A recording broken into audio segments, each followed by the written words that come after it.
Make life yummy with food for your mind and tummy. Lady Yum Yum. Hi, welcome to the Lady Yum Yum Show. Today we're making one of my favorite foods, risotto, and it's perfect weather for it. It's been snowy and rainy and windy and all that stuff, so I just want to cuddle up with a big bowl of this stuff. And I'll show you a recipe today that you can vary and use with whatever vegetables that you want to add to yours.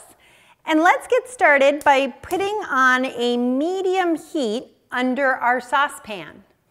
Now we'll add about a tablespoon of olive oil to the bottom of our pan. There we go. We want a nice layer of oil. And we will add 1 medium diced onion. We're going to saute this, and we don't want to get any color on the onion. We just want to saute it till it gets slightly translucent, about a minute, 2 minutes. Now some people add garlic. I find garlic's a little strong for risotto, so I skip that. I don't like garlic in my risotto. So our onions are just getting clear, and this is a good time to add the risotto. Now I'm using Arborio Rice.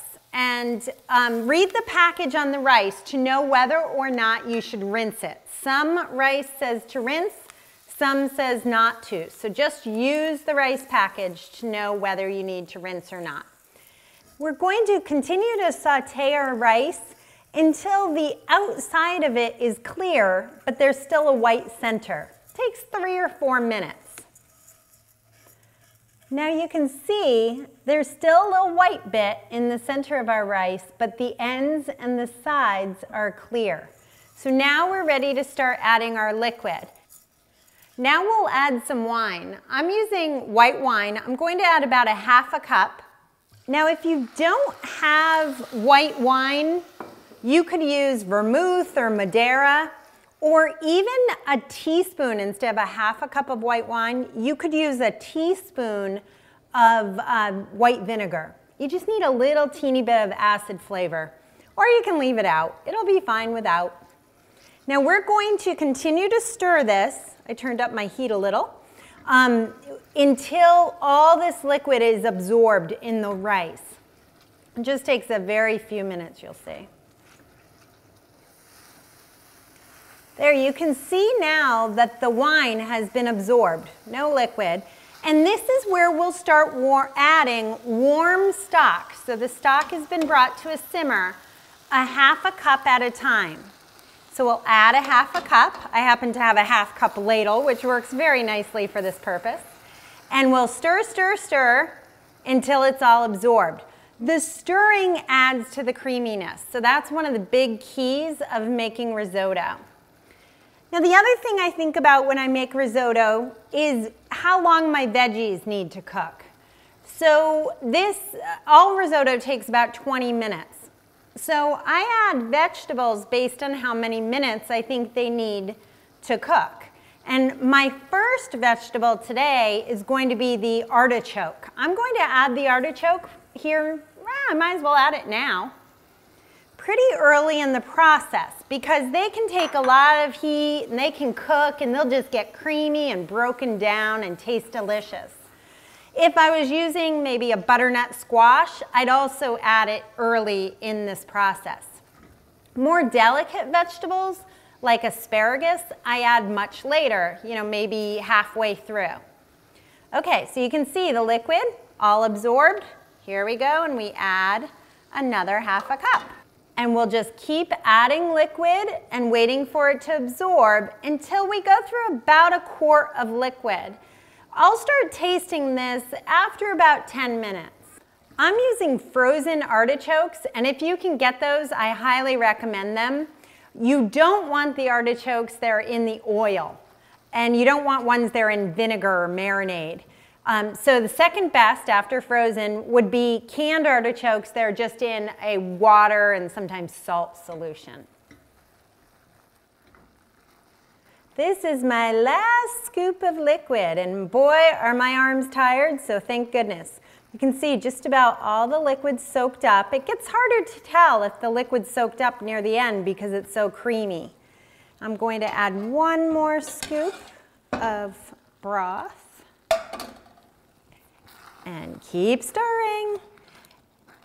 And as this thickens up, you kind of pick your texture. So again, I've been testing the rice, and you don't want the rice to be mushy. You want it to have a little bite to it, a little, not hard, but firm, like al dente pasta. And then you pick the soupiness level. Now we're going to add a little bit of cheese at the end, so that'll make it even creamier. You want some brothiness left. I'll show you when it goes on the plate, kind of the consistency I look for, but I think it's personal choice. Some people like it firmer, some people like it soupier. So now, right at the end here, I'm going to add some spinach, and it's baby spinach, and that's why I waited till the very end to end to add it, because baby spinach cooks in like 2 seconds.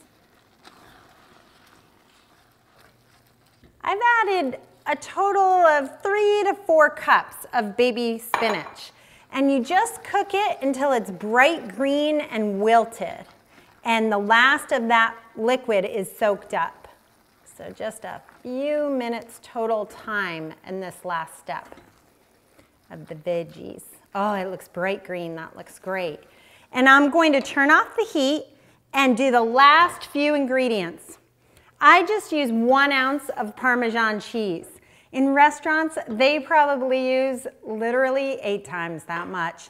And they add lots of butter, which tastes great, but I find I don't miss it at home, and I can have it a lot more frequently if I cut back a little on the fat. So that 1 ounce of cheese just adds a little more creaminess. And secret ingredient, white truffle oil. I'm just going to drizzle on maybe a teaspoon over the whole dish. Truffles have an earthiness that just adds another dimension of flavor and gives it, again, more richness with not too much more fat. And it's done. Again, my favorite part, eating. I love this risotto because it reminds me of those spinach artichoke dips that you get, you know, with the chips. And I don't get those too frequently because they're really bad for you, but I love the flavor of them. And this is reminiscent of that. Ooh, I wish, again, I always say this, but I wish I had smell-o-vision. You can see how creamy it is, and I can smell that little teeny bit of truffle oil I used and the earthiness of all that stock and the risotto rice. It smells so good.